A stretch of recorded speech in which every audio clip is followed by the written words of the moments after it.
گنگناتا ہوا یہ کون چمن سے نکلا کہ ہر کلی مائل گفتار نظر آتی ہے۔ ماشاءاللہ ابھی آپ حضرات کے سامنے شاعر صاحب بڑے خوبصورت انداز میں نعت نبی صلی اللہ علیہ وسلم پیش فرما رہے تھے۔ کسی شاعر نے کیا خوب کہا ہے کہ ان کی قسمت میں کوثر کا دھارا نہیں، ان کی قسمت میں کوثر کا دھارا نہیں، اے رسول خدا جو تمہارا نہیں۔ اور صاف فرما دیا رب نے قرآن میں، صاف فرما دیا رب نے قرآن میں، جو تمہارا نہیں وہ ہمارا نہیں۔ اور کر دے انگلی جدھر جائے سورج ادھر، کر دے انگلی جدھر جائے سورج ادھر، ایسا ویسا نبی کا اشارہ نہیں، ایسا ویسا نبی کا اشارہ نہیں۔ تو حضرات محترم، اب آپ حضرات کے سامنے حضرت مولانا مفتی رئیس صاحب دامت برکاتہم العالیہ تشریف فرما ہے، اس لیے میں تمام اپنے بھائیوں سے گزارش کرتا ہوں ابھی بھی جو حضرات کھڑے ہوئے ہیں وہ سامنے تشریف لے آئیں، کیونکہ حضرت کا جو بیان ہوگا وہ انشاءاللہ ایسا ہوگا جو دلوں کو معطر کر دے گا۔ یقیناً حضرت والا کی ایک ایک نصیحت اور ایک ایک بات ہمارے لیے قابل عمل ہوگی۔ تو لیجئے ابا حضرات کے سامنے حضرت مولانا مفتی رئیس صاحب دامت برکاتہم العالیہ، حضرت والا سے بڑے ہی ادب و احترام سے میں گزارش کرتا ہوں کہ حضرت والا ہمیں اپنے والہانہ نصیحانہ اور قیمتی نصیحتوں سے محظوظ فرمائے۔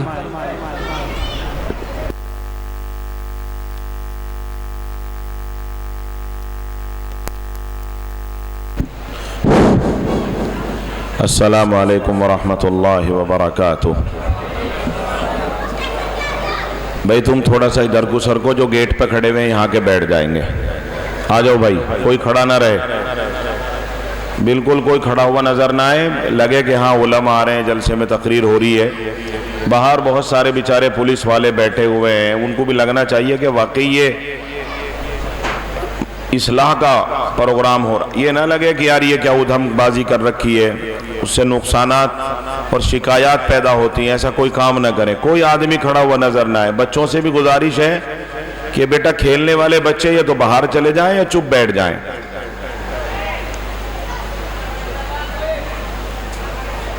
ماشاءاللہ بہت اچھے لوگ ہیں اور بہت اچھی سماعت کرتے ہیں اور بہت بات مانتے ہیں، اس لیے ہم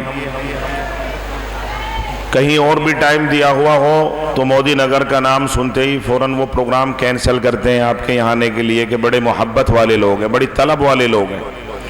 اور آج طبیعت صبح سے اچھی نہیں تھی، کہیں نہیں گیا پروگرام میں، مگر مولوی عارف صاحب کا، حافظ عارف صاحب کا ٹیلی فون آیا، فوراً تیار ہو گیا۔ اللہ تعالیٰ آپ کی اس خلوص والی محبت کو بے حد قبول فرمائے۔ کتنی دیر سنو گے بھائی؟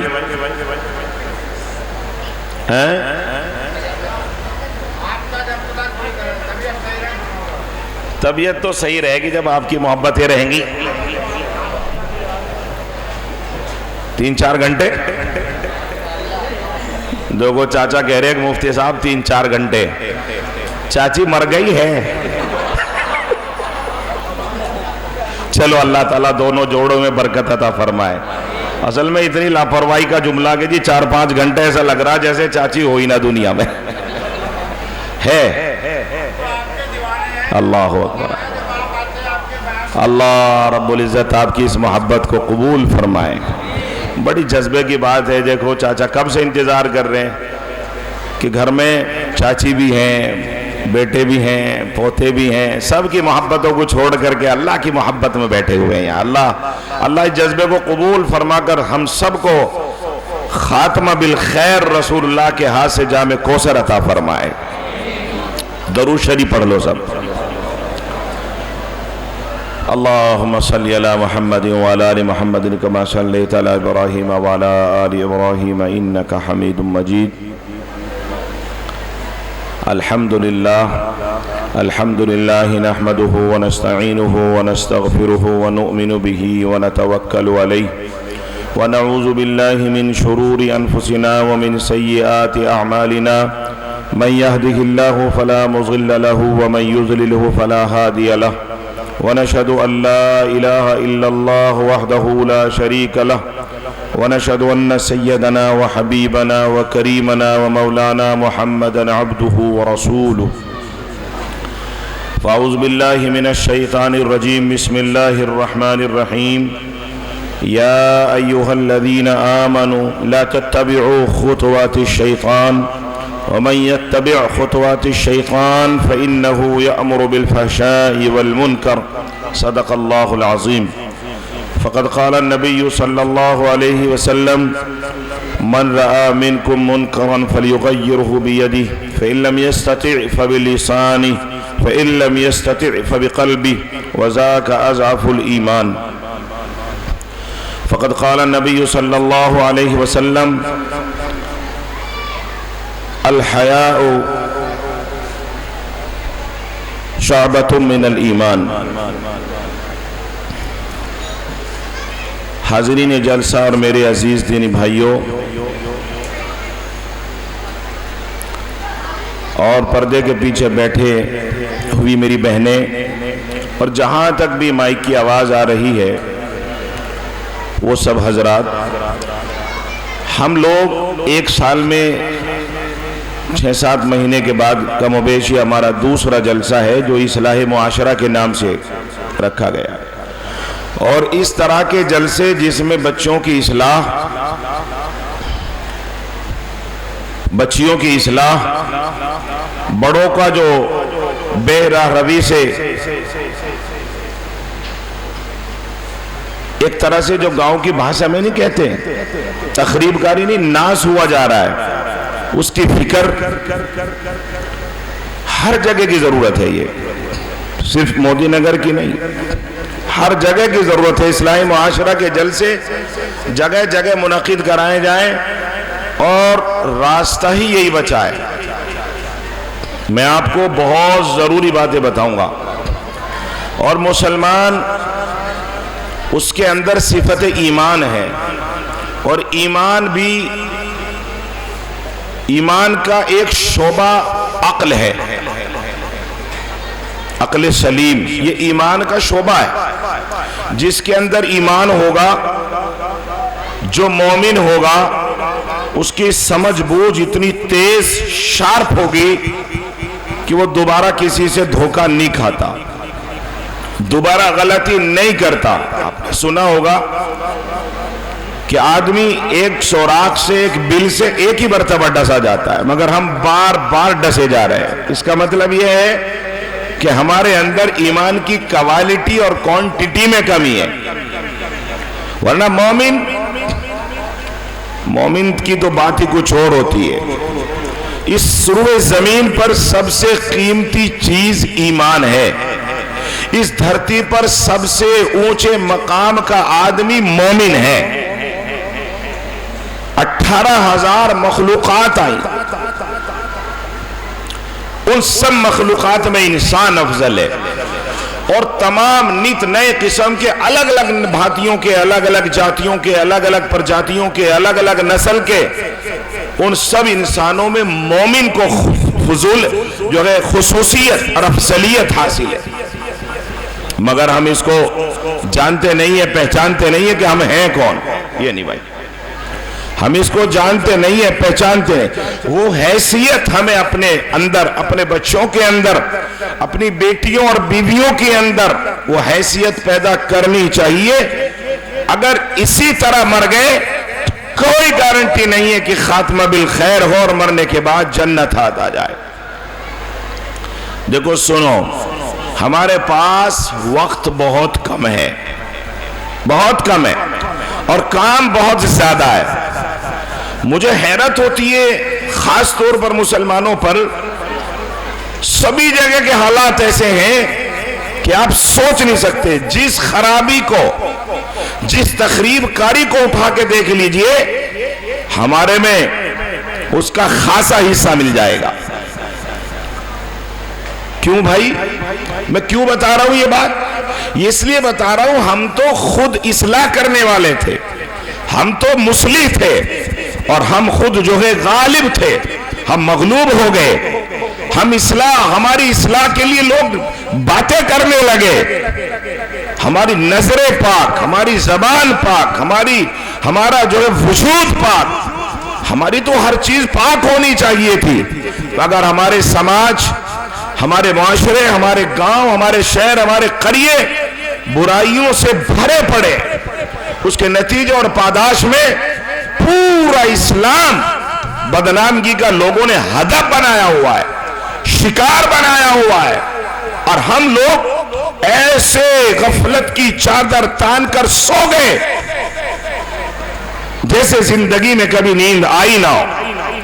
میرے بھائیوں، وقت بہت کم، اس نسل کو بچا لو۔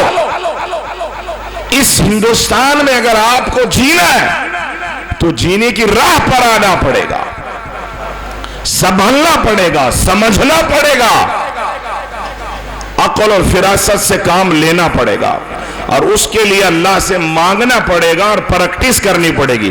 عقل سلیم کوئی دکان کی چیز نہیں ہے کہ آپ باہر جائیں گے اور کہہ دیں گے بھائی ذرا مجھے 500 روپے کی عقل سلیم دے دیو اور لے کے جیب میں ڈال لو۔ بھائی 200 روپے کی ابا کے لیے بھی دے دینا، ذرا بڑھاپے میں دماغ خراب کر رکھا ہے بڈھے نے، ذرا 200 روپے کی عقل دے دو، بڈھے کی جیب میں ڈال دوں گا۔ یہ چیز عقل سلیم، کچھ چیزیں مانگنے کی ہوتی ہیں اللہ سے اور پریکٹس کی ہوتی ہیں، مگر ہم نہ پریکٹس میں ہیں اور نہ مانگنے میں، طالب بھی نہیں ہے اس چیز کے۔ بعض چیزوں کا تو ہمیں پتہ ہی کچھ نہیں ہے اور اب بنے پھر رہے ہیں مسلمان۔ یقین ماننا، اگر ایک بستی میں اوریجنل 1 2 بھی 3 بھی مسلمان نکل جائیں، رب کعبہ کی قسم کوئی بھی کائنات کا آدمی اس بستی کا بال بینکا نہیں کر سکتا۔ حاجی ملیں گے، نمازی ملیں گے، عمرے باز ملیں گے، جمعے باز ملیں گے، سارے لوگ ملیں گے، لیکن مومن نہیں ملے گا۔ اور یہ ایمان کا دائیا، جذبہ اور اخلاص، یقین، تیقن، اس کے پیدا کرنے کی کوئی پریکٹس نہیں ہے، بچوں میں بھی نہیں ہے، بڑوں میں بھی نہیں ہے، اور تو اور جو بوڑھے جن کی داڑیاں سفید ہو گئی، قبر قریب ہے، ان کو بھی کوئی فکر نہیں ہے۔ کیسے چلے گا کام؟ ایک وقت تھا کہ ہم نے آسمان کی طرف ترچھی نگاہ سے دیکھ دیا، چاند کے ٹکڑے ہو گئے، زمین کو گھور دیا، پھٹ گئی، پہاڑوں پر ہاتھ رکھ دیا، ذرہ ذرہ ہو گیا، جانوروں کو للکار دیا، خالی کر دیا جنگلات۔ ایک آواز تو وہ تھی، اور ایک آواز یہ ہے کہ کتے کی آواز پر انسان متوجہ ہوتا ہے، مگر ہمارے مظلوم کی بات پر بھی متوجہ نہیں ہوتا۔ اتنی اونچی حیثیت کے مالک، اور کنڈیشن آج یہ، اس میں کسی اور کی خطا نہیں ہے، اس میں خود ہماری خطا ہے۔ اس لیے اپنے سماج کو سدھارنے کی فکر کریں، اپنی غلطی کو تسلیم کریں، ہم کہاں غلط ہیں اور کہاں صحیح ہیں، صحیح ہے تو شکر ادا کریں، اور غلط ہیں تو ان بچوں کی اللہ کے واسطے فکر کریں۔ مثال کے طور پر اب ہم آج کل دہرادون میں نشے پر کام کر رہے ہیں، نشے سے بچوں کو روکنے کے لیے در در کی ٹھوکریں کھا رہے ہیں، رات دن۔ کہاں ہے نشہ؟ بیچنے والے، حالانکہ ایسا نہیں ہے کہ وہ 100% مسلم ہو، ان بیچنے والوں میں ہمارے دوسرے بھائی بھی موجود ہیں، کاروبار کرنے والے، لیکن اس میں خریدنے والے اور اس کو پینے والے زیادہ تر مسلمان بچے ہیں۔ شراب کا آپ اگر دیکھیں ان غریب بستیوں میں جہاں مسلمان بستا ہے، شراب کی در بھی بہت زیادہ ہے، بالمقابل غریب دوسرے بھائیوں کی در کے مقابلے میں یہ زیادہ کیوں ہے؟ ان کے مذہب میں تو شراب کو اتنا قبیح اور برا نہیں مانا گیا، مگر آپ کے مذہب میں تو قبیح اور بے پناہ برا اور حرام قرار دیا گیا ہے، مگر شرع زیادہ ہے۔ میرے بھائیوں، اتنا خطرناک گناہ ہے، اتنا خطرناک گناہ ہے چھوٹے چھوٹے بچے ہمیں ایسی ایسی شکایتیں دہرادون میں کہ لوگوں کے توے چمٹے تک بیچ لیے، وہ نشے کی لتیں لگ گئی، گھرکوں کی چوریاں کرنی شروع کر دی، باپ کی جیب کاٹنی شروع کر دی، اور جب اس پر انہوں نے نگرانی شروع کری تو پڑوسیوں کے توے چمٹے برتن جو پھنسے لے کے اڑ گئے، وہ چھوٹتا نہیں ہے، تباہ ہو گئے بچے۔ شروع میں اگر ان کو روک دیا جاتا، لگام دے دی جاتی، ہاتھ منت جوڑ کر کے ان کو منا لیا جاتا، کاؤنسلنگ کر لی جاتی، تو شاید ان کی زندگی بچ جاتی۔ اور اب تو عالم یہ ہے کہ بچوں اور بچیوں کے ساتھ عورتیں بھی شامل ہیں۔ الیاذ باللہ، کیا ہوگا اس سماج کا جس میں ایسی حرام چیزوں نے جس سماج کی جڑ میں گھس گیا ہو، اور کینسر کی طرح جیسے لکڑی کو دھمک کھا جاتی ہے اس طریقے سے اس سماج کی جڑ کو کھوکھلا کر دیا ہو۔ ان کی دعائیں قبول ہوں گی، ان میں مجاہد نوجوان پنپ پائیں گے، ان میں ایماندار پیدا ہو پائیں گے، ان میں نمازی مساجد مدارس تعمیر کرنے والے، ملک کو پروان چڑھانے والے لوگ پیدا ہو سکتے؟ نہیں، ہرگز پیدا نہیں ہو سکتے۔ اس لیے اتنا بڑا گناہ ہے کہ آپ سوچ نہیں سکتے۔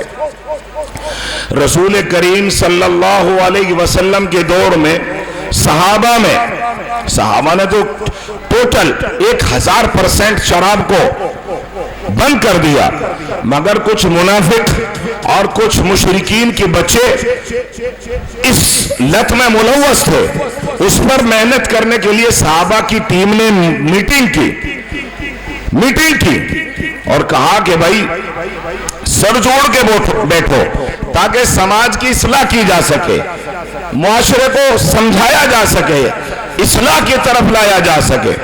اکٹھے ہو گئے، مشورہ ہونے لگا، منتھن کرنے کے بعد پوچھنے لگے کہ سماج میں سب سے زیادہ برا اور بڑا گناہ کون سا ہے؟ کسی نے کہا زنا ہے۔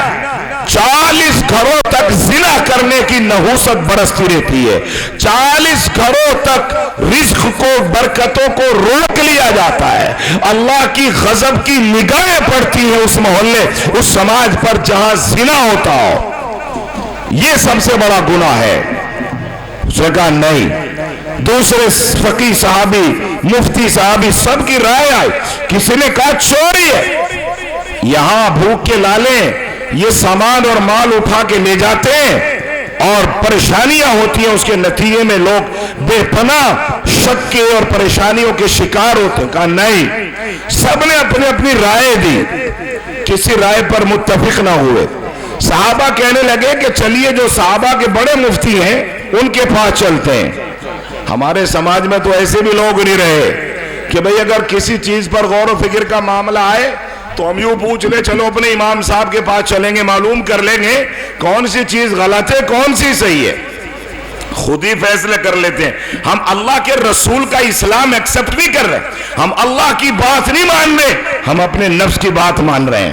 جیسا ہمارا نفس کہتا ہے وہی ہم نے دین کا دائرہ متعین کر دیا، اور رب کعبہ کی قسم یہ اسلام نہیں ہو سکتا، یہ ایمان نہیں ہو سکتا۔ اس آدمی کی کوئی گارنٹی نہیں ہے کہ مرنے کے بعد ایمان پر موت آئے اور اس کے بعد جنت اور جہنم اس کے سامنے کھڑی ہے، کدھر جائے گا؟ میرے بھائیوں، آپ کو صرف یہی بات سمجھانا چاہ رہا ہوں، آپ کے مخالف ہو یا موافق ہو، اپنے رب کی بات سننی ہے۔ آپ کو کس کی بات سننی ہے بھائی؟ اپنے رب کی بات سننی ہے۔ ہاں، میں نے شاید آپ کو واقعہ بھی سنایا تھا، صحابہ کرام رضوان اللہ تعالیٰ علیہ اجمعین کے دور میں مدینے میں چوری ہو گئی، کسی عورت کی چوری ہو گئی۔ چلتا تو سبھی جگہ رہتا نا، آج بھی چلتا رہتا ہے، حرم میں بیٹھے بیٹھے چوریاں ہو جاتی ہیں۔ چوری ہو گئی، اب چوری جب ہوئی تو اس کی تفتیش شروع ہوئی، پتا چلا کہ وہ فلاں سردار کی، فلاں چودھری کی بیٹی نے ہار اٹھا لیا ہے نا۔ جو سردار اور چودھری ہوتا ہے تو اس کی تو گردن میں سریے لگ جاتے ہیں نا، وہ تو یوں چلتا کھڑا کھڑ کے یوں، بھئی محلے کا سردار ہے، پارشد جی ہیں، پردھان جی ہیں، ہاں تھوڑے دن انتظار کر لیں، زیادہ دن کا انتظار نہیں، تیرا پردھان پنا سب نکال دیں گے فرشتے۔ ہاں، لٹائی مچا رکھی ہے لوگوں نے، بے ایمانے کی اللہ کی قسم ڈیرے ڈال رکھے ہیں لوگوں نے۔ اب لوگ بھی ووٹ کے چکر میں کوئی بریانی کھا رہا، ووٹ کے چکر میں کوئی پیسے لے رہا، یہ بریانی حرام ہے، یہ بریانی حرام ہے جو ووٹ کے چکر میں آپ کو پردھان کھلا رہا ہے، وہ لوگوں کے پیٹ میں جہنم ہے جو اس ووٹ کے چکر میں اپنے منہ میں آگ بھر رہے ہیں۔ مگر کون سمجھائے؟ سماج بگڑا پڑا ہے، ایک برائی تھوڑا ہی ہے، پیسے لے لیتے ہیں لوگ، اس کا مطلب یہ کہ یہ قیامت کے دن اس نے اپنے گریبان میں جہنم کا توق ڈال لیا، اور اس سے بہتر یہ تھا اپنے بچوں کو بھوکے سلا کے تڑپا تڑپا کے موت کی طرف دھکیل دیتا اس حرام کا لقمہ کھانے سے جو تو نے پردھان سے لے لیا ہے۔ کون سمجھائے؟ بات سمجھ آ رہی کہ نہیں آ رہی؟ ہاتھ اٹھا کے بتاؤ جس کے نہیں آ رہی۔ تو تم الٹا ہاتھ کیوں اٹھا رہے؟ حاجی جی نہیں آ رہی؟ تو میں نے تو ان سے پوچھا جن کے نہیں آ رہی، ہاتھ اٹھا کے بتاؤ جن کے آ رہی ہے۔ ہاں ذرا دماغ کو ٹھیک کر کے بیٹھو، تبھی مجھے پتہ چلے گا ٹچ کرنے کے بعد کہ ہاں تم یہیں بیٹھے ہو جامع مسجد میں۔ چوری ہو گئی، پتہ چل گیا، اب سارے ٹھاکر جو تھے اکٹھے ہو کے جمع ہوئے، بھائی تو چودھری صاحب کی بیٹی ہے، پردھان جی کی بیٹی ہے، بھائی تو گڑبڑ ہو جائے گا، چلو یار مشورہ کرو۔ سارے اکٹھے ہو کے ابو بکر صدیق کے پاس چلے گئے رضی اللہ عنہ، چپ بیٹھ گئے۔ ابو بکر صدیق نے پوچھا کیا ہوا، کیسے آئے ہو؟ وہ اس کے کونی مار رہا، وہ اس کے کونی مار رہا، تم بتاؤ تم بتاؤ۔ کب بتاؤ بھائی، کوئی تو بتائے گا۔ کہنے لگا حضرت فلاں بن فلاں کی بیٹی پہ چوری ثابت ہو گئی ہے، اور یہ تو فلاں کی بیٹی ہے، لڑکی سے غلطی ہو گئی ہے، معاف کر دیا جائے، تاوان دے دیں گے، ڈانٹ دے دیں گے، یا جرمانہ جو بھی لاگو کریں گے، جتنا گناہ کریں گے دیں گے، مگر اس کو معافی کے لیے حضور سے، میں بولو نا بھائی، یوں کر رہے ہوں، معافی کے لیے حضور سے بس سفارش ہی تو کر سکتے ہیں، سفارش کر دیجئے۔ ابو بکر کہنے لگے بچی بالغ ہے نہ بالغ ہے؟ اب بالغ ہے۔ کہہ رہے بھائی میری ہمت نہیں ہے کہ میں رسول اللہ کو اسلام کے خلاف کوئی مشورہ دے سکوں، سبحان اللہ۔ کہنے لگے یار عمر ابن الخطاب بڑے اچھے آدمی ہیں، مسلمانوں کی بڑی محبت اور حمایت کرتے ہیں، چلو گئے، جا کے کہنے لگے وہی ہے، یہاں بھی ہوا کہ بھائی کیسے آئے ہو؟ اب وہ فلاں بن فلاں جو چودھری ہیں، جو نمبردار دندناتے گلیوں میں گھومتے رہتے، یہ تو میں کہہ رہا ہوں یہ کتابوں میں نہیں ہے، پھرتے رہتے نا اگر چوڑے، وہ کون ہے؟ وہ پردھان جی ہیں، یہ پارشد جی ہیں، یہ ٹھیکیدار جی بھی ہیں، اندر سے خالی ہے، باہر ٹھیکیدار بنا ہوا ہے، اندر سے کھوکھلا۔ ہاں ہاں تھرمامیٹر تو ہمارے پاس ہے، میرے پاس اور مولوی شکیل کے پاس، ہمارے پاس ہے پیمانہ، وہ کتنا بڑا نمبردار ہے، کتنا بڑا چودھری ہے، کتنا بڑا دیانتدار اور ٹھیکیدار ہے، سب پتہ چلتا ہے۔ امیر المومنین عمر ابن الخطاب نے بھی ہاتھ جوڑ لیے، بھائی میری تو ہمت ہی نہیں ہو سکتی نبی کریم صلی اللہ علیہ وسلم کے سامنے اسلام کے قانون کے خلاف زبان اٹھاؤں، بھائی میں تمہاری کوئی مدد نہیں کر سکتا۔ علی کے پاس گئے، وہاں سے بھی منع ہو گیا۔ علی کہنے لگے رکو، تمہیں ایک آدمی بتا رہا ہوں مگر میرا نام مت لینا کہ میں نے بتایا۔ کہا بھائی بتاؤ، کہ تم زید ابن حارثہ کے پاس چلے جاؤ۔ حضرت زید ابن حارثہ رضی اللہ تعالیٰ عنہ حضور صلی اللہ علیہ وسلم کے بیٹے تھے، بنے ہوئے بیٹے، جس کو کتابوں میں کہتے ہیں متبنہ۔ حضور نے ان کو اپنا بیٹا بنایا، حضور نے ان کو بیٹا بنایا ہوا تھا، اور حضرت زید ابن حارثہ حضور کو اپنا باپ مانتے تھے۔ نہیں سمجھ میں آئی بات؟ تو ظاہر ہے باپ بیٹے کا تعلق ذرا مضبوط ہوتا ہے۔ یہ جو سرکاریں چل رہی ہیں آج، ان کے منتریوں کے ذرا بیٹوں کو دیکھو، سرکار منتری بیٹا ہی ہوتا ہے، مگر اسلام میں اس کا کوئی تصور، بولو نا بھائی، وہاں تو بیٹا ہو یا باپ ہو، ایک ہی صف میں کھڑے ہو گئے محمود و ایاز، نہ کوئی بندہ رہا نہ کوئی بندہ نواز۔ یہ اسلام کا طریقہ، غلام بھی کھڑا ہوا ہے، بادشاہ بھی برابر میں ٹکا ہوا ہے، کون ہی نہیں مار سکتا کہ تو پیچھے چلے جا میں تیرا آقا ہوں، نہیں، برابر کا پیمانہ دیا تو صرف اسلام نے دیا، سب برابر ہیں۔ ہم نے تو یہاں بنایا ہوا ہے یہ سلمانی ہے، یہ تیلی ہے، یہ نائی ہے، یہ دھوبی ہے. اسلام میں بولو نا بھائی، اسلام میں کوئی چیز نہیں، اسلام میں سب برابر ہیں. والعاقبۃ للمتقین. آج لوگ اس پر فخر کرتے ہیں کہ میں فلاں برادری سے ہوں، تیری گردن ناپ دی جائے گی اگر تو بے ایمان ثابت ہوا، پکڑا جائے گا اگرچہ تو پٹھان اور سید ہی کیوں نہ ہو. اگر اعمال صالحات ترازو میں کم پڑ گئے تو تیری پٹھانی اور تیرے سید پنا رکھا رہ جائے گا. یہ ہے اسلام کا پیمانہ. آج اکڑتا پھر رہا ہے کون ہے جی؟ صدیقی صاحب ہے. صدیقی صاحب کا جبرائیل کا باپ ہے. یہ کون ہے؟ یہ راجپوت صاحب ہیں جی، راؤ صاحب ہیں. راؤ صاحب آج کل فخر کرتے ہیں لوگ. ہاں ہم نے دیکھا، ہم سے بھی کبھی کبھی مٹ بھیڑ ہو جاتی ہے لوگوں کی. ہمارے حضرت رحمت اللہ علیہ نے ہمیں یہ کبھی نہیں سکھایا. سب مسلمان بھائی بھائی ہیں. اس لیے میں اپنے ایک دو بھائیوں کی شادی بغیر دوسری برادریوں میں بھی آ کے لے آیا. لوگوں نے نام بھی رکھے مگر ہم نے قبول کر لیا نام بھی. مجھے ایک آدمی نے جلسے میں کہہ دیا، حضرت اتنی دور دور جلسے میں جاتے ہیں آپ، اتنے لوگوں کو سمجھاتے ہیں، آپ خود بھی تو عمل کریے. میں نے بتائیے کیا کرنا ہے؟ فلاں کی بیٹی ہے، میں نے کہا کل کو آ رہے نکاح کے لیے. حالانکہ برہائی آئی، کم سے کم 1 سال تک گھر کو بھی جھیلتا رہا. تمہیں تو پتہ ہے کیا جھیلا ہوگا. بھائی زمیندار کا بیٹا ہوں، کاشتکار کا بیٹا ہوں، خاندانی ہوں، اور میں لے کے آگے ایک غریب لڑکی جو اپنے ساتھ میں اپنے چپل بھی صحیح نہیں لے کے آئی ہو تو سوچ لو کتنی پڑی ہوگی میرے پہ. 3 سسٹم ہوتے ہیں. لڑکا تو سوچتا ہے لڑکی کیسی ملے گی، کیا ہوگا، کسی طرح سے بیوی خوبصورت مل جائے، باقی بھاڑ میں جائے. بھاڑ بولتے نا گاؤں میں، کیا بولتے اس کو؟ بھاڑ وہ ہوتا ہے جس پر چنے بھونتا ہے، وہ اس کو تو بھاڑ بولتے ہیں نا. جس پر جو ہے وہ چنے بھوننے والا بھونتا ہے اس کو بھاڑ بولتے ہیں. کبھی سمجھ لو کچھ گالی ہو گئی. براتی سوچتے ہیں سارے کے سارے موت کے منہ میں جائے، کھانا بڑھیا ملنا چاہیے. اور تیسرا ہوتا ہے ماں اور باپ اور خاندان والے بڑے. بھائی پارٹی ٹھیک ہونی چاہیے. مال کو اللہ کی قسم ٹک ٹکی باندھ کے دیکھتے رہتے، ظالم قاتل بے ایمان لٹیرے، تو کیا ملے گا کیا ملے گا کیا ملے گا. جب تک سب کچھ مل ملا کے فارغ نہیں ہو جاتے ان کا سانس اوپر کا اوپر نیچے کا نیچے رکا رہتا ہے. میں نے دیکھا ہے.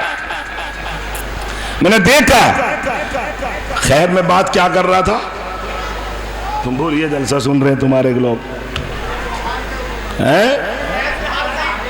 ہاں زید بن حارثہ کچھ تو سن رہے ہیں. نوجوان بچے سن رہے ہیں، یہ بوڑھے تو میرا منہ دیکھ رہے. زید بن حارثہ رضی اللہ تعالیٰ عنہ باپ بیٹے کا معاملہ تھا. حضور کے پاس ٹیم ان کے پاس چلی گئی. سلام علیکم، آؤ بھائی آؤ. وعلیکم السلام. بڑے لوگ تھے، کیسے آئے ہو؟ بھائی آپ حضرت علی نے بھیج دیا آپ کے پاس، ایک ضرورت لے کے آئے. کیا؟ کہ حضور صلی اللہ علیہ وسلم سے ہماری ذرا سفارش کر دیں، یہ جو فلاں بن فلاں کی بیٹی ہے چوری کر لی، اس کو معاف کر دیا جائے. زید بن حارثہ نے کہا بھائی مشورہ تو نہیں دے سکتا، تمہاری بات پہنچا سکتا ہوں آقا کو. تم پیچھے رہنا، میں آگے ہو جاؤں گا، بس تمہارا ترجمان بن کے جاتا ہوں.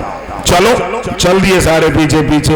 حضرت زید بن حارثہ نوجوان پٹھا آگے آگے حضور کی خدمت میں جا کے بیٹھ گئے. ساری ٹیم پیچھے بیٹھی چودھریوں کی ہیں، بیگم آباد کے پارشد جی ہیں اور فلاں جگہ کے بس اڈے کے پارشد جی ہیں. سارے پردھان مل کے السلام علیکم یا رسول اللہ، ہمارے ماں باپ آپ پر قربان. حضور نے فرمایا آئے کیسے ہو، کیوں آئے ہو اتنے سارے؟